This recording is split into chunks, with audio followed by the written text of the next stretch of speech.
Hole 14, it's the Battle of the Olds. Let's see what we can do next on the Ryder Cup here at Pars and Pours.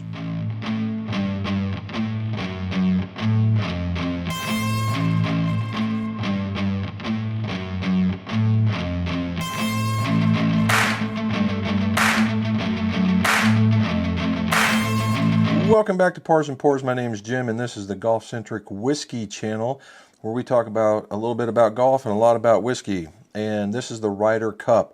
We are on hole 14. Why is it the Ryder Cup? Because the Ryder Cup, the real Ryder Cup, is coming up, and this is a playoff of Ryder Cup. And what we're going to talk about is some factoids about the Ryder Cup, about Bethpage Black, where it's being played going to be played this year, because they switch it over every 2 years. There's a factoid for you.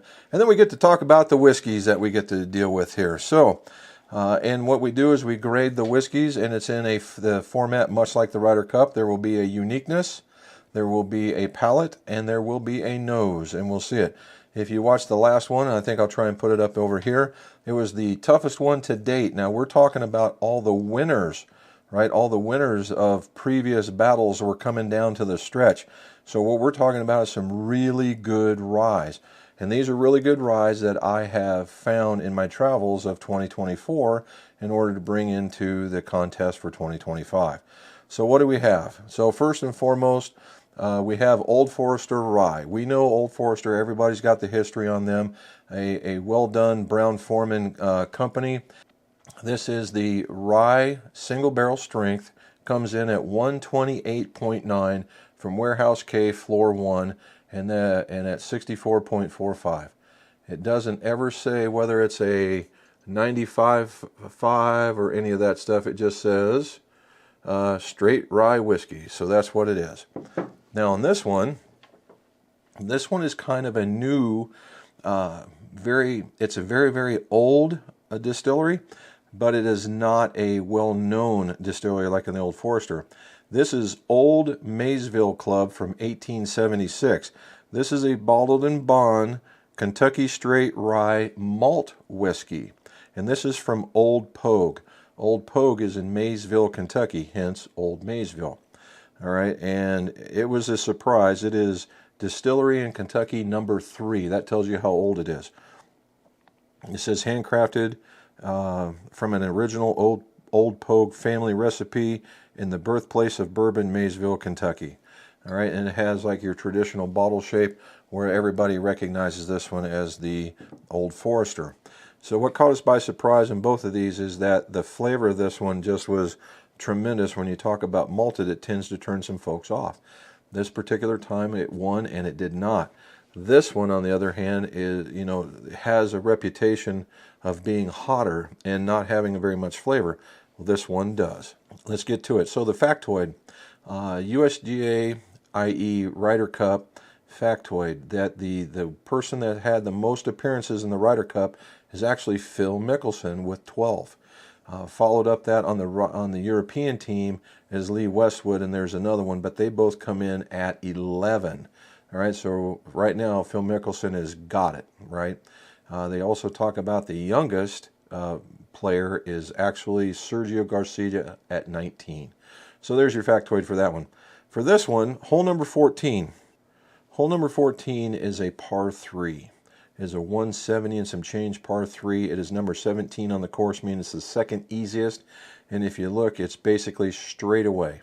It's tee box, it's green, and the stuff in the between does not seem to be very friendly, with just a minor sand trap getting in the way. And if at 170, this ought to be a target-rich environment for the players.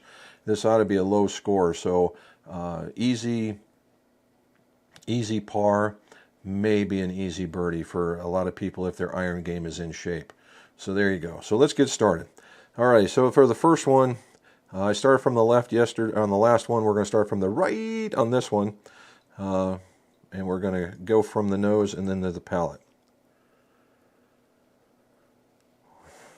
Wow, it's not what you would think from one that's almost 130 proof. Vanilla, sweetness, brown sugary, caramel. Absolutely insane. Completely sweet. Something like you would want to pour on ice cream. Wow. Well done, Old Forester. Very nicely done.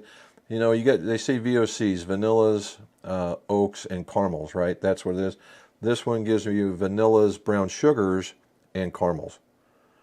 Just completely sweet with a hint of that bright fruit note that you get on some really nice whiskey. All right, for Old Maysville. That was different. It was almost like you were walking in a local forest here in Ohio, and because I'm very, very close to Maysville. I'm about an hour, if not less, from Maysville. When I first got it, it was kind of like a pine scent almost. But now it's calmed down. It's more of a like an evergreen. Lime. There you go. Lime. I never thought I would smell lime in this. A pine lime kind of setup. Not as sweet, very down the middle. I think that's probably the malt that's holding it down. Holding it down, but it's giving us the note. Yeah, it's really odd. I get this lime / pine, almost oaky barrel kind of flavor, but nothing else from Sinnet. All right. So if we're going to go with the nose on this one, they're two uniquely different ones to be sure, but from a more pleasurable experience, we're going to give it to Old Forester.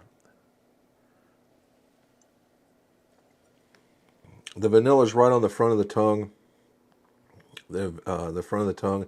It leaps over the mid palate to be sure and goes straight towards the finish. And the finish isn't nearly as strong as one would think for a 128. And the thing about the finish is that it gives you a flavor. It's just not all, burn all the way down to your belly. It's almost, I won't say, yeah, it's about a slightly oily finish. And that vanilla, the nosing is coming across. You don't get every one of the nose icons that you get, but you get at least two of them, which is pretty doggone good. Okay. Again, it's just amazing how different this is.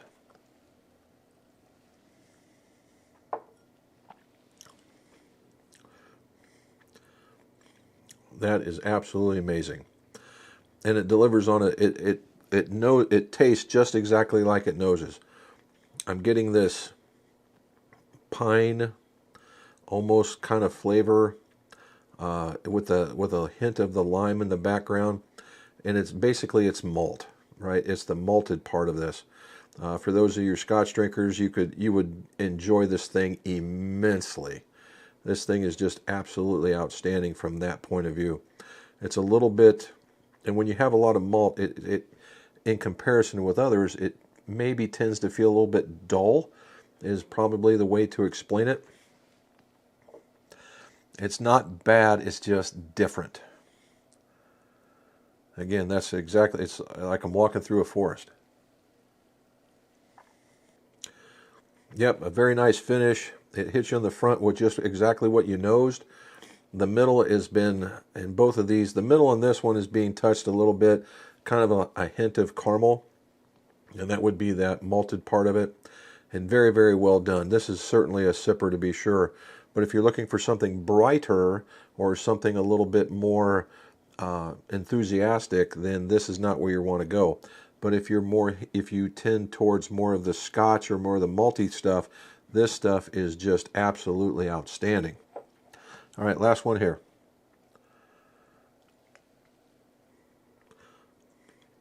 And it just overshadows because I didn't clear my palate, and the flavors are so strong that it just overrides all the other stuff. The vanillas, the caramels, and the finish, and the oily texture. So in this particular issue, as much as I would love to make it a draw, somebody's got to win, and we're going to give it to Old Forester. Let me be perfectly clear when we go through these, and I've had to do it several times, is that these are all winners to be sure. Somebody's just got to win. And in this particular time with this particular palette, the Old Forester is winning because it had a much more, we'll say, brighter and layered nose, and it delivered on the palate. The Old Pogue in itself is It delivered on the maltiness of what it is. It is a very easy drinking rye, and it's certainly surprising when I picked this one up. And being bottled in bond is just very, very nice to drink. As far as uniqueness goes, everybody knows the story of Old Forester and Brown-Forman. You go see them in Louisville. It's a really neat tour if you can get in. In fact, it's normally packed.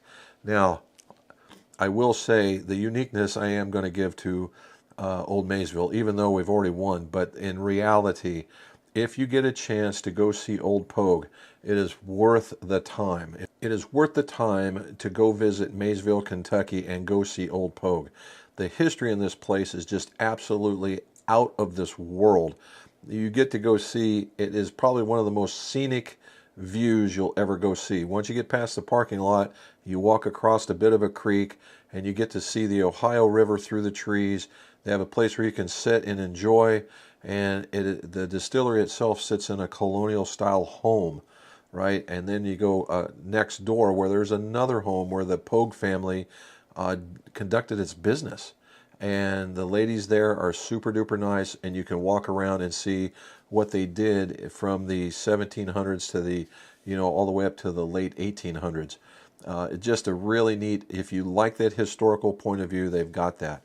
Now, if you don't want to go and traverse all that stuff, they actually have a place in the middle of Maysville that you can go see as well. But I do recommend the tour. I do recommend this and their Old Pogue, the Old Pogue Masters Distillate. Very, very nice stuff. However, the winner today is going to be Old Forester. It's hard not to beat the just monolithic company that is Brown-Forman, and the single barrel. It delivered on everything that it did. Thank you to that.